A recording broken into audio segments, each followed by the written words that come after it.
Vietnam-Laos strengthen economic relations.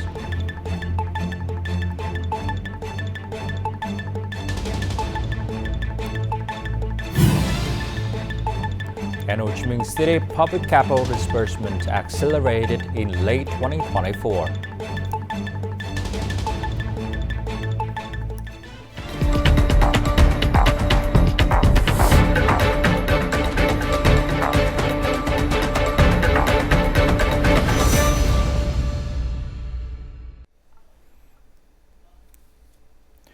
Hello, you're watching Today Headlines.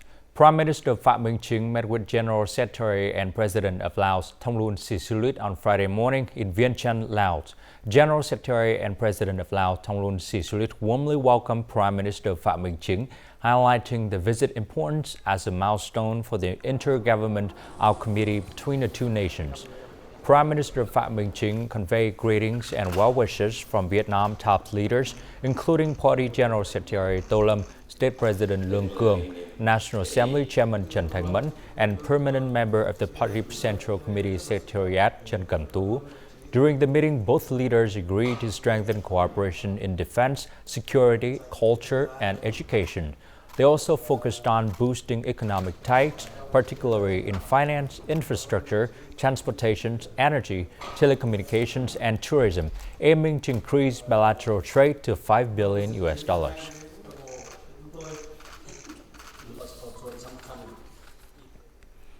Pleased to meet Prime Minister Phạm Minh Chính again, Lao National Assembly Chairman Say Som Phong Vi Han congratulated the great and comprehensive achievements that Vietnam has achieved. Prime Minister Phạm Minh Chính informed about the outstanding results of the 47th meeting of the Intergovernmental Committee of the two countries, as well as Vietnam development achievements in 2024 and Vietnam's major orientations in 2025. Moving into the future, the two sides agreed to coordinate effectively in implementing joint supervision activities to contribute to the effective implementations of the high-level agreements of the two countries in general and the cooperation agreement between the two national assemblies in particular. During his visit to Laos, Prime Minister Phạm Minh Chính and Laos Prime Minister Son Say Siphandone attended the groundbreaking ceremony of the Laos-Vietnam Friendship Park project. The Laos-Vietnam Friendship Park project covers an area of over 30,000 square meters and is a project of profound political, cultural, and historical significance, as well as a symbol of the great friendship, special solidarity, and comprehensive cooperation between Vietnam and Laos. The project is funded by Vietnam and is expected to be completed in 2025. After completion, the project will become the greenest and most beautiful park in the capital of Vientiane, a place for entertainment for people and tourists, and also a place to educate about the heroic historical traditions between Vietnam and Laos.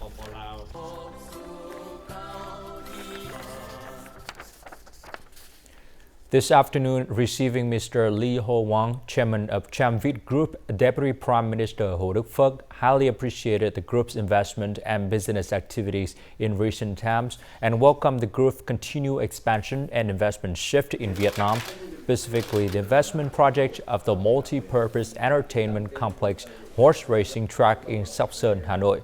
The Deputy Prime Minister affirmed that the Vietnamese government always creates favorable conditions for foreign enterprises to feel secure and continue to invest and do business long-term in Vietnam with the spirit of the success of enterprises is the success of Vietnam.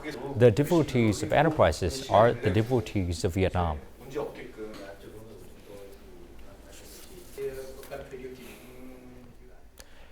In just 17 days, from December 7 to December 24th, in 2024, Ho Chi Minh City disbursed an additional 30% of its public investment capital.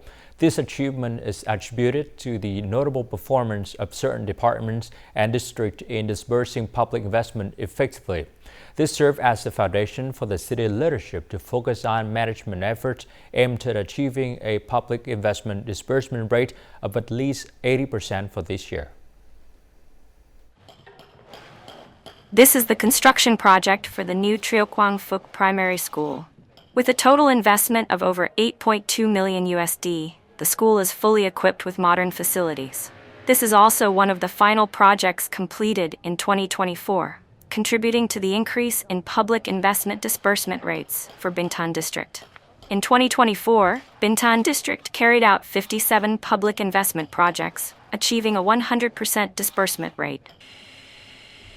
From the beginning of the year, the District Party Committee assigned standing committee members to work alongside us in persuading residents to hand over land for project implementation. Practical results have shown that this coordination has been highly effective. The collaboration between the city's project management boards and district authorities has been a highlight, enabling many projects to disburse funds at the end of last year. In a very short period, we, along with the district authorities, submitted reports which were promptly reviewed by relevant departments. As a result, we managed to achieve a substantial disbursement within a short time frame. Currently, Ho Chi Minh City leaders have instructed district leaders and investors to strengthen supervision and accelerate project progress. Special attention is being given to 7 key projects scheduled for disbursement, including the Xuyen Tum Canal, Ring Road 2, and Nguyen Quai Bridge, among others. Coming up next in our headlines, new archaeological discoveries about Kinh Thiên Main Palace.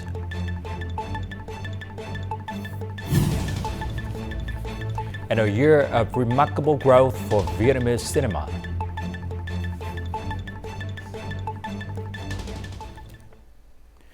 You're watching Today Headlines. The Prime Minister had just decided to provide 7,500 tons of rice to support people facing difficulties during date this year, according to information from the Ministry of Labor, Environment and Social Affairs. Up to this point, most localities have had plans to provide state welfare for social protection beneficiaries and the poor, with an average of 300,000 Vietnam dong per household. From January 1st this year, all acts related to new generation cigarettes such as trading, manufacturing, and using are prohibited and punished. A draft decree on this issue is being developed. Accordingly, e-cigarette smokers can be fined from 1 to 2 million Vietnam dong if detected.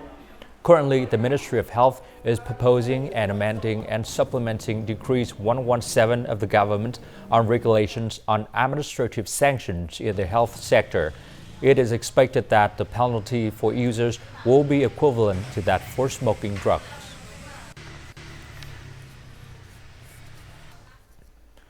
This afternoon, the Thăng Long Hanoi Heritage Conservation Center, in collaboration with the Institute of Archaeology, announced the result of the 2024 excavation with many new discoveries about Kinh Thiên Main Palace, the heart of Thăng Long Imperial Citadel. Based on the traces of the column foundation, scientists have confirmed with certainty that Kinh Thiên Palace has a 9-room structure. Cần Chánh Palace, where the king worked every day, is predicted to be located behind the D67 house relic. For the first time, archaeologists found an underground sewer running across the Dan Chi courtyard area during the early Lê dynasty around the 15th century. Up to now, about 30% of the total area has been excavated, gradually building a highly authentic base to restore Kinh Thiên Main Palace. With 28 domestic films screened in 2024, Vietnamese cinema has flourished in both revenue growth and in the diversity of its cinematic language. According to Box Office Vietnam, Vietnamese cinema had a total revenue of nearly 75 million US dollar, an increase of 22% compared to the previous year. National culture as well as local identity are considered prominent factors that attract audiences to the box office. In addition to 2 privately produced films, Mine, directed by Chun Thang, and Face Off 7, One Wish, directed by Lee Hai, another Vietnamese film that became a box office phenomenon in 2024 was Peach Blossom, Fur and Piano, directed by Phie Tion Cern. Notably, this state-ordered film received special attention from the public. From 3 screenings a day, we increased to 5, 11, 18, and ultimately 23 screenings a day. Many other films have also been successful thanks to their deep exploitation of Vietnamese cultural and historical elements. For example, all the costumes in the film Camp closely follow traditional Vietnamese folk culture. The film Spirit Whisker, The Revenant recreates the setting of Hue in the period when Vietnam was escaping colonial rule. The filmmakers recreated the setting of Hue carefully, renovating a 150-year-old house with exact Indo-Chinese architecture. Overall, filmmakers invested carefully in setting and costumes. This is an improvement over previous years. In the art film genre, young directors continue to demonstrate their creativity with award-winning works at prestigious international film festivals. Notable among them are Cu Li Never Cries by director Pham Ngoc Lan and Don't Cry Butterfly by young female director Jeong Jiao Ling. However, there were also films that have not met expectations in terms of revenue and professional quality. I think the only solution is to try to focus on stories and scripts that can express the identity of the nation. The more clearly the film expresses the identity of the nation, the more durable its vitality will be. Audiences are increasingly demanding when it comes to enjoying movies. A good plot, clear message and bringing real emotions will be the main factors that help cinematographic works attract more and more attention from the public.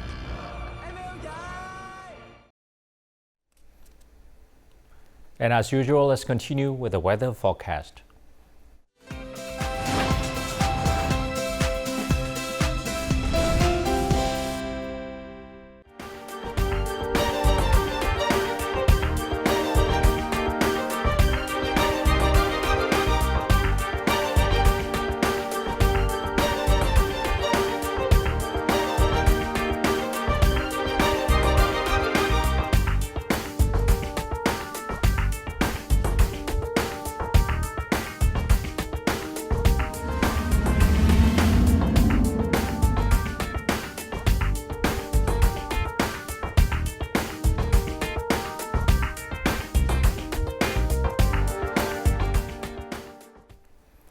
That's it for today's headline. To rewatch our program, you can log on to VTVgo.vn or download a mobile application VTVgo.